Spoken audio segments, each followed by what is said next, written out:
This is to help you organize yourself. As you can tell, we have a planner here, regular Monarch size. This is a full size. In the Monarch size, let me show you how to organize it. Bought this at Franklin Covey. The pages that we have here are from the template that we sent you and that we have available on the web, on the internet. So you open it up and you notice right off the top we have the tabs right here.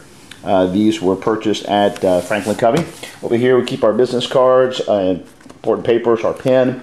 Have a good marker right here for today so you can easily find your way through it. If you can't find one of these, normally just use a sticky note, let it stick out, but that's not as professional as you would otherwise if you have a Today tab. All right, first of all, in the very front, what I normally have and what we certainly recommend is for you to have your annual goals. I don't have mine written because I wanted to show you this page, open page. I like to keep it here. These are my annual goals. It helps me to focus on what I'm about, what I'm supposed to be doing.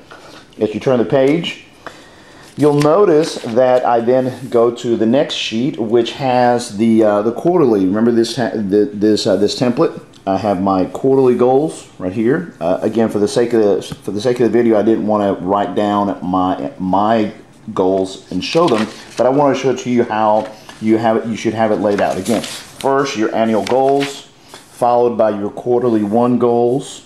Quarterly one goals would go here. These would be in line with your quarterly goals right here. Okay, so you basically repeat them, and then you would set from your quarterly goals. You would then transfer them into your different places for your month, for January, February, and March. Then, if you want to put more commentary, you would put down right here these goals here would be the same as the ones right there. So this is a very good place to put a little more commentary. Then you follow up with February and then the March ones. So when you turn the page, you'll notice that we follow the same pattern, but now we are in quarter two. This should be a 2.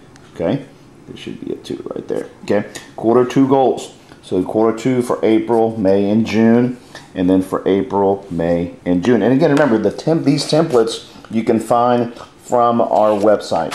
All right, then quarter 3. Likewise, you set them here. As we said earlier, these goals would match your front page goals. Then you put them in July, August, September. Likewise, follow them with further commentary, a little more description here. Then you go to quarter 4, same concept. Then, when you turn the page, of course, you then would have your weekly goals. This is a template that you would make a lot of copies of, so that when you're brainstorming, you can write your weekly goals here for any given week. Notice it has no template, no form at the top for the month. This is just for you to use it for any given week. You would write your weekly 1 goals, weekly 2 goals, week 3, week 4, and you can use it for any month. And then you would want to bring this sheet right here when you fill it out to, for example, your April. Okay, we're about to start the month of April, so notice you turn the page and here is your April calendar. Okay, your April calendar would reflect what is in your goals for the month. Okay, that we put up here, and you would want to bring your weekly goals and put them right behind this page right here. Okay, I don't have them here, but this is exactly where you would put them. Okay, so far this has been a very basic introduction at this point. Again, remember you have your goals here at the very front, and then you want to go directly into your monthly sheets of paper, your monthly tabs. So let's go take a look at that. You go to your April. Okay. Again, you have your calendar, and then you start your daily sheets. Your daily sheets, you'll notice, are again, you can pull all these forms from our website.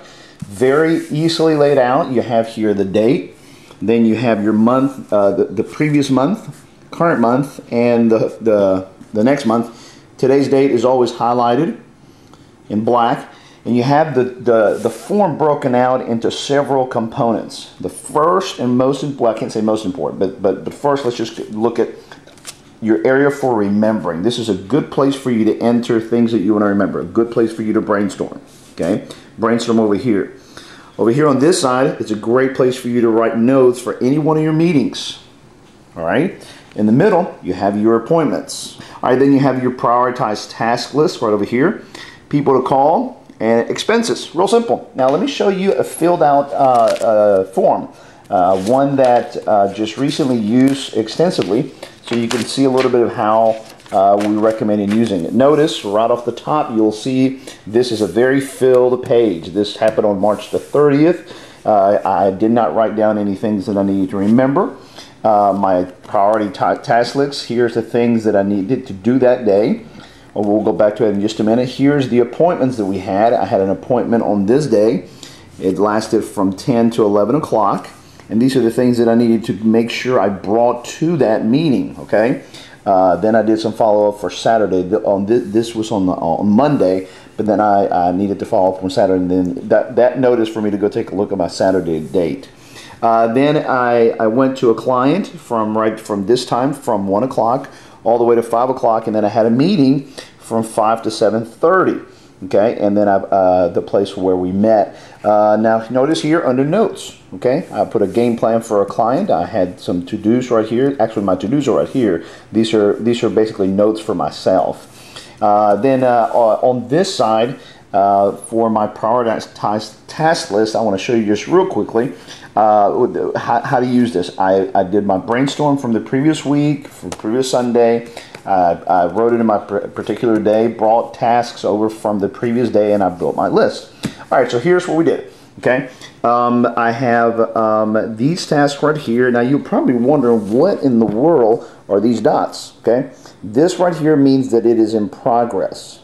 This right here means that I did not finish it, but I brought it to the next day. This means I was finished with it.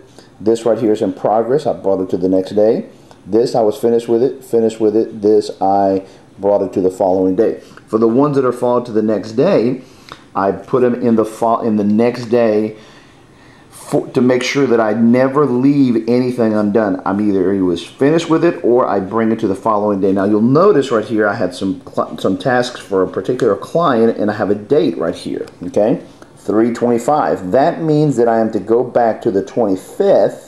And for these tasks for that client, I'm to go back to the 25th. So you go back to the 25th, and here they are right there. Those are the tasks for that client.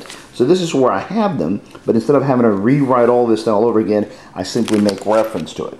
Now, on the left-hand side of your planner, you'll notice here that I wrote the date down, 10:30. It coordinates, of course, with this page, 10:30. So the left-hand side always coordinates with this side.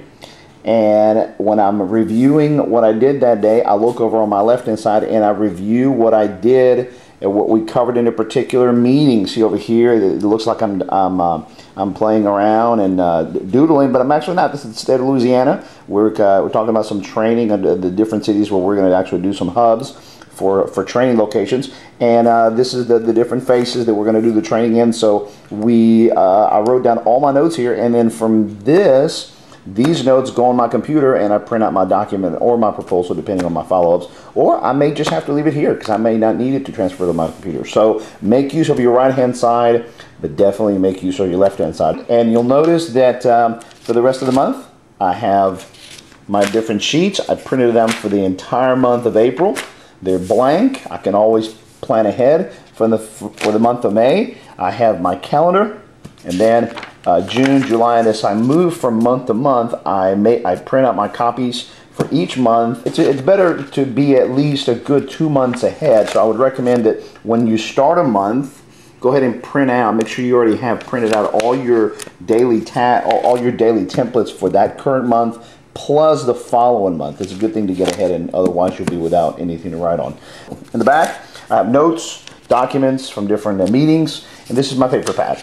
Okay, so some folks really like paper pads. I absolutely live by them, so this is a good place to keep it in the back. All right, notice real easy, real simple, very organized. Everything is contained within here. So, in closing, what I do, I basically keep my entire organization here. When I go to meetings, I take this with me, put notes in here, take notes from here whenever I sit in front of the computer, synchronize with my calendar, with my notes, with anything I have to do, or with my cell phone. I make sure that these two are always coordinated, always synchronized. Congratulations. Go get them. Have a great day. Bye-bye.